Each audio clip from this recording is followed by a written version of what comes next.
ಈಗ ನೋಡ್ರಿಲೆ ಇದ್ರದ್ದನ್ನೇ ಚರಿತ್ರೆ ಹೇಳ್ಬಿಡ ಎಲ್ಲ ಇದು ರಾಧಾಕುಂಡ ರೀ, ಅದು ಶ್ಯಾಮಕುಂಡ ಅಂತಾರೆ. ಮೂಲ ಸ್ಥಳ ಇದ್ರದ್ದ ಬೃಂದಾವನ. ಇದು ಹ್ಯಾಂಗ ಈ ರೀತಿ ರಾಧಾಕುಂಡ ಶ್ಯಾಮಕುಂಡ ಹೇಗಾಯ್ತು ಅನ್ನೋದನ್ನ ನಿಮಗೆ ವಿಸ್ತರಣೆ ಮಾಡ್ತೀನಿ ನಾನು. ವೃಷಭಾಸುರ ಅಂಥೇಳಿ ಈ ಒಂದು ಹಸುವಿನ ರೂಪ ಧಾರಣೆ ಮಾಡಿ ಕಂಸನಿಂದ ಕೃಷ್ಣನ್ ಕೊಲ್ಲುವುದಕ್ಕಾಗಿ ಹಸುವಿನ ಸಾಲಿನಲ್ಲಿಯೇ ಹಸುವಿನ ರಾಶಿಯಲ್ಲಿಯೇ ಅವ ಹಸುವಾಗಿ ಅಂದರೆ ಒಂದು ವೃಷಭ ರೂಪವಾಗಿ ಎತ್ತಿನ ರೂಪವಾಗಿ ಅತ್ಯಂತ ಘಟಾನುಘಟಿಯಾಗಿ ಅವ ಬರ್ತಾನೆ. ಅವ ಎಲ್ಲ ಹಸುಗಳು ಒಂಥರ ಇರ್ತಾವ, ಇವೊಬ್ಬ ಬೇರೆ. ಇವ ಹಸು ಅಲ್ಲಲ್ಲ ಆ್ಯಕ್ಚುಲಿ. ಆ ವೇಷವನ್ನು ಧಾರಣೆ ಮಾಡ್ಕೊಂಡು ಧೂಳು ಹಾರಿಸ್ತಾ ಇದ್ದ ಹಸುಗಳಿಗೆ ಗುದ್ದುತ್ತಾ ಜನರಿಗೆ ಗುದ್ಲಿಕ್ಕೆ ಟ್ರೈ ಮಾಡ್ತಾನೆ. ಕೃಷ್ಣ ಬಲರಾಮರು ನೋಡ್ತಾರ, ನಮ್ಮಲ್ಲಿ ಹಸುಗಳು ಯಾವುವು ಇಷ್ಟು ಕ್ರೂರವಾಗಿ ಇಲ್ಲಲ್ಲ, ಇವತ್ತೇನು ಇವೊಂದು ಸ್ಟೈಲ್ ಬೇರೆ ಕಾಣ್ತಾ ಇದೆಯಲ್ಲ ಇವಂದ, ಹೀಗೆ ಭಾಳಷ್ಟು ಜನ ಬಂದು ಹೋಗ್ಯಾರ ಇಲ್ಲಿಗ. ಅದರಲ್ಲಿ ಇವನು ಒಬ್ಬ ಏನಾದರೂ ಮತ್ತೆ ಧಾರಣೆ ಮಾಡ್ಕೊಂಡ್ರ. 7 ಲಕ್ಷ ಹಸುಗಳಿದ್ದು ಟೋಟಲ್. ಅದರಲ್ಲಿ 7 ಲಕ್ಷ ಅದರ ಅರ್ಥ ಸಪ್ತವರ್ಣ 7 ಕಲರಿನ ಹಸುಗಳಿದ್ದು. ಕೃಷ್ಣ ಹಸು ಮೇಯಿಸಿದ್ದು ನಮ್ಮ ದನ ಕಾಯೋನಂತಾರಲ್ಲ ಹಂಗೆ ಕದಿದ್ದಲ್ಲ ಅವ. ಶುಕ್ಲ ಅಂತ ಕೊಳಲು ಬಾರಿಸಿದ್ರೆ, ಕೊಳಲನ್ನು ಊದಿದ್ರೆ ಬರೇ ಬೆಳಿ ಹಸುಗಳು 1 ಲಕ್ಷ ಬಂದು ನಿಲ್ತಾವೆ ಎದುರಿಗೆ. ಆಮೇಲೆ ಅವು ಸಹಿತ ಮೇಲಿಕ್ಕೆ ಹೋದವು ಸಾಯಂಕಾಲ. ಅಂದರೆ ಪ್ರಭುಪಾದ ಹೇಳ್ತಾರೆ, ದನ ಕಾಯುವುದು ಹಸು ಕಾಯುವುದು ಗೋಪಾಲಕ್ಕೆ ಅಂದರೆ ನಮ್ಮ ಹಂಗಲ್ಲ. 7 ಲಕ್ಷ ನಿಯಂತ್ರಿಸಿದ್ದು ಹೆಂಗೆ ನಾವು ಅಂತ ಹೇಳಿದರೆ, ಕ್ರಮಬದ್ಧವಾಗಿ ಆ ಎಲ್ಲ 7 ಲಕ್ಷ ಹಸುಗಳು ಅವನದ್ದೇ ಆತ್ಮಗಳು, ಅವನಿಗಾಗಿ ದೇವತೆಗಳವ್ರ, ಅವನಿಗಾಗಿ ಅವರಲ್ಲಿ ಬಂದಿದ್ದ. ತಮ್ಮ ಕಾರ್ಯ ಮುಗಿಸಿ ಭಗವಂತನ ಆ ಚಮತ್ಕಾರವನ್ನು ನೋಡಿ ಅವನ ಖುಷಿಪಡಿಸಿ ಅವನು ಹೋಗುವಾಗ ಅವರು ಹೋದ್ರೆ ಅವನು ಹೋದ್ರೆ ಎಲ್ಲ ಸೇರಿಸಿ ಅವರು ರೈಟ್. ಆ ರೀತಿ ಹಸುಗಳು, ಆ ರೀತಿ ಕೃಷ್ಣ. ಶುಕ್ಲ ನೀಲ ಅಂತ ಒಮ್ಮೆ ಹಿಂಗೆ ಬಾಸಿದ್ರೆ 1 ಲಕ್ಷ ಹಸು ಬರೀ ನೀಲ ವರ್ಣದ ಹಸುಗಳು ಬಂದು ನಡೀರಿ ಅಂತಿದ್ದ ಕೊಡುಗೆ ನಡೀರಿದ್ದು. ಅಂದರೆ ಹೊಟ್ಟೆ ಬಂದು ನುಗ್ಗುದ ಎಲ್ಲ ಗಲಾಟೆ ಗೌಜಿಲ್ಲ, 1 ಲಕ್ಷ ಈ ರೀತಿ ಅವ ಹಸು ಸಾಕಿದ್ದು. ಆ ರೀತಿ ಸಾಕುವಾಗ ಮೇಯಿಸಲಿಕ್ಕೆ ಹೋದವಾಗ ವೃಷಭಾಸುರನೊಬ್ಬ ಆ ರಾಕ್ಷಸ ಅಲ್ಲಿ ಸಮಸ್ಯೆ ಮಾಡ್ತಾನೆ. ಬಂದು ಹೇಳ್ತಾನೆ, ಕೃಷ್ಣ ಹೇಳ್ತಾನೆ, ನೀನು ನಿಜವಾಗಲೂ ಯಾರು ಹೇಳ? ಈ ರೀತಿ ಉದ್ದಟತನ ಯಾವ ಹಸುಗಳು ಮಾಡಲಿಲ್ಲಲ್ಲ. ವಾಸ್ತವಿಕವಾದ ಸ್ಥಿತಿ ನನಗೆ ಗೊತ್ತಾಗುತ್ತೆ, ಕರೆಕ್ಟ್ ಸತ್ಯ ಹೇಳಲಿನ ಯಾರಂತ.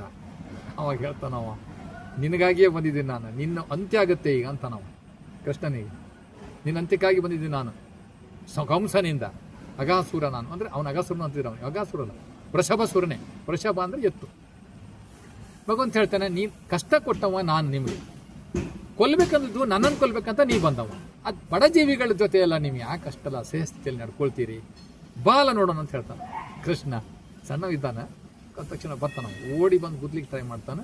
ಒಂದ್ಸಲ ತಪ್ಪಿಸ್ಕೋತಾನೆ, ಒಂದ್ಸಲ ಆ ಕಡೆ ಹಾರ್ತಾನೆ, ಅದು ಮುಖಸಿ ಬೀಳ್ತೈತೆ. ಒಂದ್ಸಲ 3ನೇ ಸಲಕ್ಕೆ ಅದ್ರ ಕೋಡಿ ಹಿಡಿತಾನೆ. ಕೋಡಿ ಹಿಡಿದು ತಿರ್ಸಿ ನೆಲಕ್ಕೆ ಬಡಿತಾನೆ. ನೆಲಕ್ಕೆ ಬಡಿದ ತಕ್ಷಣ ಅದು ದೊಡ್ಡ ನಾಲಿಗೆಯನ್ನು ಹೊರ ಸುಗಿದು ಚೀರ್ತಾ ಬೀಳ್ತದೆ. ಅದು ಬಿದ್ದ ತಕ್ಷಣ ರಾಧಾ ಮಾತಾಜಿ ಓಡಿ ಬರ್ತಾನೆ. ಇಲ್ಲಿ ಬರುತ್ತೆ ನೋಡ್ರಿ, ಈಗ ರಾಧಾ ಮಾತಾಜಿ ಓಡಿ ಬರ್ತಾರೆ. ಕೃಷ್ಣ ಗೋಹತ್ಯ ಕೃಷ್ಣನ ಕೈಯಿಂದ, ಚೀತು ಏನು ಎಂಥ ಕೆಲಸ ಮಾಡ್ತೀನಿ ನೀನು, ಸಾಧ್ಯ ಇಲ್ಲಪ್ಪ ನೋಡಲಾರೆ ನಾನು ಅಂತ ಹೇಳ್ತಾಳೆ. ನೋಡು, ಸಂದರ್ಭ ಕಾಲ ಸನ್ನಿವೇಶಕ್ಕನುಸಾರವಾಗಿ ನಾನು ವ್ಯವಹಾರ ಮಾಡ್ತೇನೆ. ನನ್ನ ವ್ಯವಹಾರದಲ್ಲಿ ನೀ ಕೈ ಹಾಕಬೇಡ. ಅವನು ನಿಜವಾಗ್ಲೂ ಯಾರವ ಅಂತ ಕೇಳ್ತಾನೆ. ಅವ್ನು ಯಾರೇ ಇರಲಿ ಹಸುವಿನ ರೂಪದಲ್ಲಿ ಇದ್ದಾನವ, ಏನು ಮಾಡ್ತಾನೆ ಮಗ, ಅದೇ ಹಸು ರೂಪದಲ್ಲೇ ಸಾಯ್ತಾನವ, ಕೊಲ್ತಾನೆ ಅವನು. ಆದ್ರೆ ಅವ ರೂಪ ಚೇಂಜ್ ಮಾಡ್ಕೊಂಡೇ ಇಲ್ಲ. ಆವಾಗ ದೇವಿ ಹೇಳ್ತಾಳೋ, ಏನಪ್ಪ ನೀನು ಎತ್ತಿನ ಕೊಂದು ಹಾಕ್ಬಿಟ್ಟಿಯಲ್ಲ ನೀನು, ಹಸು ಗೋಹತ್ಯ, ಛೀ ನೀನು ನನ್ನ ಹತ್ರ ಇನ್ನೊಂದು ನಿಂದು ದೋಸ್ತಿ ಇಲ್ಲ, ನಿನ್ನ ಫಲಿ ನೀರಪ್ಪ, ನನ್ನ ಫಲಿ ನಾನು ಅಂತ ಹೇಳ್ತಾನೆ. ಹಂಗಾದ್ರೆ ನಾನೀಗ ಏನು ಮಾಡ್ಬೇಕಂತೆ, ನೀ ಗೋಹತ್ಯೆ ಮಾಡಿದ್ದಕ್ಕೆ ಅದು ಬಿಡೋದು ಹೋಗ್ಬಿಡ, ಅವ್ನು ಮುಗಿತಾವ್ನ ಕತೆ, ಅವ್ನು ಮುಗಿತಾವ್ನ, ಅವ್ನು ಮೋಕ್ಷ ಕೊಟ್ಟ, ಅವ್ನು ಸರದ. ಈಗ ಇವಳದು ಕಿರಿಕಿರಿ ಹೆಚ್ಚಾಯ್ತಲ್ಲ ರಾಧಾ ಮಾತಾಜಿದು. ಈ ಗೋಹತ್ಯೆ ಅಂತ ನೀ ಹೇಳ್ತೀಯಲ್ಲ, ನಾನೀಗ ಅಂತ ಹತ್ಯೆ ಏನು ಮಾಡಲಿಲ್ಲ ನನ್ನ ಪ್ರಕಾರ. ನಿನ್ನ ಪ್ರಕಾರ ಗೋಹತ್ಯೆ ಅಂತಾದರೆ ಅದಕ್ಕೆ ಪರಿಹಾರ ಏನು? ಇಲ್ಲ, ನೀನು ಸಪ್ತ ನದಿಯ ಸ್ನಾನವನ್ನು ಮಾಡಬೇಕಾಗತ್ತೆ.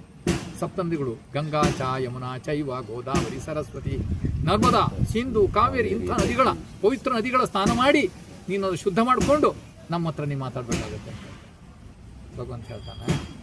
ಈಗ ನಾನೇ ಅಲ್ಲಿಗೆ ಹೋಗ್ಲಿಯಾ ಅಥವಾ ಅವ್ರನ್ನೇ ಇಲ್ಲಿ ಕರೀಲಿ ಅಂತ ಹೇಳ್ತಾನೆ. ಅದೆಲ್ಲ ನಮ್ಗೆ ಗೊತ್ತಿಲ್ಲಪ್ಪ, ನೀ ತೀರ್ಥಯಾತ್ರೆಗೆ ಹೋಗ್ಬಿಡ ಅಂದ್ರೆ ಸಣ್ಣ ಹೋಗು ಏನು ಆ ಕೃಷ್ಣ. ಸಣ್ಣ ಹೋಗು ತೀರ್ಥಯಾತ್ರೆಗೆ ಎಲ್ಲಿ ಹೋಗ್ಲಿ ನಾನು, ಕರ್ಕೊಂಡು ಹೋಗೋರು ಯಾರು ನನ್ನನ್ನು? ಇವಳಿಗೆ ಒಂದು ಏನಾದರೂ ವ್ಯವಸ್ಥೆ ಮಾಡಬೇಕೀಗ ಅಂತ ಹೇಳಿ ಕಣ್ಣು ಮುಚ್ಚಿಕೊಂಡು ಅವ ಪ್ರತಿಯೊಬ್ಬ ಮಹಾನ್ ನದಿಗಳನ್ನು ಕರೀತಾನ. ಗಂಗಾ ಫಸ್ಟು ಗಂಗೆಯನ್ನು ಕರೀತಾನೆ. ಯಾಕಂದ್ರೆ ಆ್ಯಕ್ಚುಲಿ ಗಂಗೆ ಉಗಮ ಆಗಿದ್ದು ಫಸ್ಟು ಗಂಗೆ, ಜಲದಲ್ಲಿ ಅನ್ನೋ ಶಬ್ದ, ಜಲ ಅನ್ನೋ ಶಬ್ದ ಇದ್ದರೆ ಅದು ಮೊದಲನೇ ಗಂಗೆ. ಉಗುರಿನ ತುದಿಯಿಂದ ಉದಿಸಿದಳ ಗಂಗೆ ಹರಿಪಾದ ತೀರ್ಥವೆಂದು ಹರಧರಿಸಿದ ನಾಗ ಬಿಡೆನು ಬಿಡೆನು. ವೈಷ್ಣವ್ರು ಹೇಳ್ತಾರೆ ಇದನ್ನು, ಈ ಹಾಡನ್ನು ಕಟ್ಟಿದ್ದಾರೆ ಅವರು. ನಿನ್ನ ಚರಣ ಕಮಲವ ಎನ್ನ ಹೃದಯ ಮಧ್ಯದೊಡಿಟ್ಟು ಭಜಿಸುವೆ ಅನುದಿನ. ಅದು ವಾದಿರಾಜ ರಚನೆ ಮಾಡಿದ್ದಾರೆ, ಮಧ್ವಾಚಾರ್ಯರ ಪರಮ ಶಿಷ್ಯ. ಆ ಹಾಡಿನಲ್ಲಿ ಇಡೀ ಭಾಗವತವೇ ಇದೆ. ಬಿಡನು ಬಿಡನು ನಿನ್ನ ಚರಣ ಕಮಲವ ಅಂತ ಹೇಳೋ ಹಾಡಿನಲ್ಲಿ ಇಡೀ ಭಾಗವತ ಅಡಗಿದೆ, ಅದು ಅಷ್ಟು ಮಾಡಿದ್ದಾರೆ ಅವರು.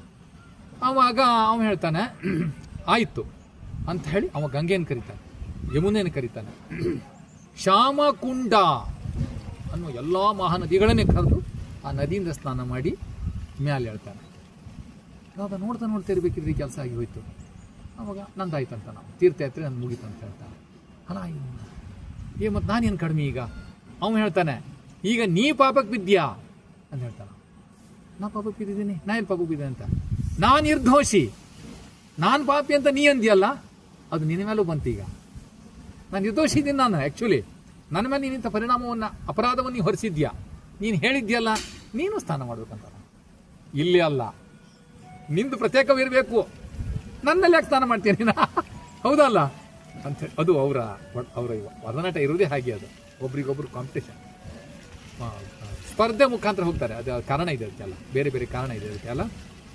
ರಾಧಾಕೃಷ್ಣನ್ ಯಾವಾಗಲೂ ಅವರು ಒಂದು ಏನಾದರೂ ನಾಟಕ ಆಡೇ ಬಿಡ್ತಾರೆ. ಅವರು ಕುಸ್ತಿ ಆಡೋದು, ಹೊಡೆದಾಡೋದು, ಮತ್ತು ಇದೆಲ್ಲ ಇರುತ್ತೆ ಅದು. ಅವಾಗ ಹೇಳ್ತಾಳೆ ಅವಳು, ಹೌದಾ ನಾನು ಮಾಡಬೇಕಾಗತ್ತಾ ಹಂಗಾದ್ರೆ ಅಂತ ಹೇಳಿ ಬಳೆಯನ್ನು ಕಿತ್ತ ಅದ್ರ ಪಕ್ಕದಲ್ಲಿಯೇ ತೆಗೆಲಿ ಶುರು ಮಾಡ್ತಾಳೆ. ಅವಳು ಮಣ್ಣು ತೆಗೆಲಿ ಶುರು ಮಾಡ್ತಾಳೆ. ತೆಗೆದು ಎಷ್ಟು ಆದರೂ ನೀರು ಬರುವುದಿಲ್ಲ, ಬೆವರು ಬರುತ್ತೆ ಅವಳಿಗೆ, ನೀರು ಬರಲ್ಲ. ಆವಾಗ ಕೃಷ್ಣ ಅಂತಾನೆ, ಈ ಕೃಷ್ಣಂದೇ ಒಂದು ಹೃದಯ ಅಲ್ಲ ಅದು, ಕೃಷ್ಣನ ಹೃದಯವೇ ಅಲ್ಲಿ ರೂಪುಗೊಂಡಿದ್ದದು. ರಾಧ ಬೇರೆ ಅಲ್ಲಲ್ಲ, ಕೃಷ್ಣನ ಆಹ್ಲಾದಿನ ಶಕ್ತಿ, ಆಹ್ಲಾದಿನ ಕರೀತಾರೆ. ಕೃಷ್ಣನ ನಗೆಯ ರೂಪ ದುರ್ಗಾ. ಸ್ವಲ್ಪ ಕಿರುನಗೆ, ಸ್ವಲ್ಪ ಮುದುಣಗೆ ಹಿಂಗೆ ಮಾಡಿದಂತೆ. ಸಟ್ ಅಂತ ಒಬ್ಬಳು ದುರ್ಗೆ ನಿಂತಿರ್ತಾನೆ. ಹೇ ಪ್ರಭು, ಏನು ಸೇವೆ ಮಾಡ್ಬೇಕು ಹೇಳಿ ಅಂತ ಹೇಳಿದಂತೆ ಅವಳೇ ದುರ್ಗಾ ಮಾತೆ. ಆಹ್ಲಾದಿನ ಒಳಗಿಂದ ಒಂದು ಪ್ರಕಟವಾದ ಶಕ್ತಿನೇ ಅದು ಲಕ್ಷ್ಮಿ ಮತ್ತು ರಾಧಾ ಮೊದಲೇ, ನೆಕ್ಸ್ಟ್ ಲಕ್ಷ್ಮಿಯ ವಿಸ್ತರಣೆ ಅಂತ ಕರೀತಾರೆ. ರಾಧನ ವಿಸ್ತರಣೆ ಲಕ್ಷ್ಮೀ ಸಹಸ್ರ ಶತ ಸಂಭ್ರಮ ಸೇವ್ಯ ಮಾನವ. ಬ್ರಹ್ಮ ಸಂಹಿತೆಯಲ್ಲಿ ಹೋದರೆ ನಮ್ಗೆ ಅದ್ರದ್ದು ಪರಿಚಯವಾಗುತ್ತೆ. ಚಿಂತಾಮಣಿ ಪ್ರಕರ ಸದ್ಮಸು ಕಲ್ಪವೃಕ್ಷ ಲಕ್ಷೈ ವ್ರತೇಶು ಸುರವೀರ ಪಾಲಯಂತಂ ಲಕ್ಷ್ಮೀ ಸಹಸ್ರ ಶತ ಸಂಭ್ರಮ ಸೇವ್ಯಮಾನ ಗೋವಿಂದಂ ಆದಿಪುರುಷಂ ತಮಹಂ ಭಜಾಮಿ. ಬ್ರಹ್ಮದೇವರು ಹೇಳ್ತಾರೆ ಇದನ್ನು. ಆ ರೀತಿ ಲಕ್ಷ್ಮೀ ವಿಸ್ತರಣೆ ಆಗ್ತಾಳೆ. ಈ ರೀತಿ ದುರ್ಗಾದೇವಿ ತನ್ನ ವಿಷಯದನ್ನು ವಿಸ್ತರಿಸಿಕೊಂಡು ಈ ಕಡೆ ಪ್ರಕಟಳಾಗ್ತಾಳೆ. ಇಬ್ಬರು ತಮ್ಮ ತಮ್ಮ ಕೆಲಸವನ್ನು ಮಾಡ್ತಾರೆ. ಇವಳು ಭೌತಿಕ ಲೋಕದಲ್ಲಿ ಕಾರ್ಯ ಮಾಡ್ತಾಳೆ, ಅವಳು ಆಧ್ಯಾತ್ಮಿಕ ಲೋಕದಲ್ಲಿ ಕಾರ್ಯ ಮಾಡ್ತಾಳೆ. ಲಕ್ಷ್ಮಿ ಮಾಡ್ತಾಳೆ, ರಾಧಾ ಮಾಡ್ತಾಳೆ. ಅವಾಗಳು ತೆಗೆದು ನೋಡಿ ಇವನಿಗೆ ಅದನ್ನು ನೋಡ್ಲಿಕ್ಕಾಗ್ದೇ ಇವ್ರಿಗೆ ಹೇಳ್ತಾನವ, ಹರಿದೆ ಆಚೆ ಕಡೆ ಅಂತ. ಇಲ್ಲೇನು ಕರೀದ್ನಲ್ಲ ಮಹಾಪವಿತ್ರ ನದಿಗಳನ್ನು, ಅವರಿಗೂ ಮಾಡಿರಿ ಸಹಕಾರ ಮಾಡಿದೆ ಅಂತ ತಕ್ಷಣ ಆಚೆಗೆ ಹೋಗಿ ಹರಿಯುತ್ತೆ. ಅವರು ಸ್ನಾನ ಮಾಡ್ತಾರೆ. ಆವಾಗ ರಾಧಾಕುಂಡ, ಶ್ಯಾಮಕುಂಡ, ಎಲ್ಲಿ ಬೃಂದಾವನದಲ್ಲಿ. ಹೀಗೆ ಎಲ್ಲ ಹಲವಾರು ಲೀಲೆಗಳು ಬೃಂದಾವನದಲ್ಲಿ ಇದ್ದಾವೆ. ಅವು ಈಗಲಿದ್ದಾವೆ. ಯಮನ್ದು ಹಿಡ್ಕೊಂಡು, ಬ್ರಹ್ಮದೇವ್ದು ಹಿಡ್ಕೊಂಡು, ಇಂದ್ರಂದು ಹಿಡ್ಕೊಂಡು ಭಾಳಷ್ಟು ಜನರದ್ದೆಲ್ಲ ಕುಂಡಗಳು, ಅದು ಇದು ಅವರೆಲ್ಲ ಸೇವೆ ಮಾಡಿದ್ದು ಇದೆ. ಈಗ ನಿಮಗೆ ನಾನೇನು ಹೇಳಿದ್ದೀನಿ, ಈ ಭಾಗವತ್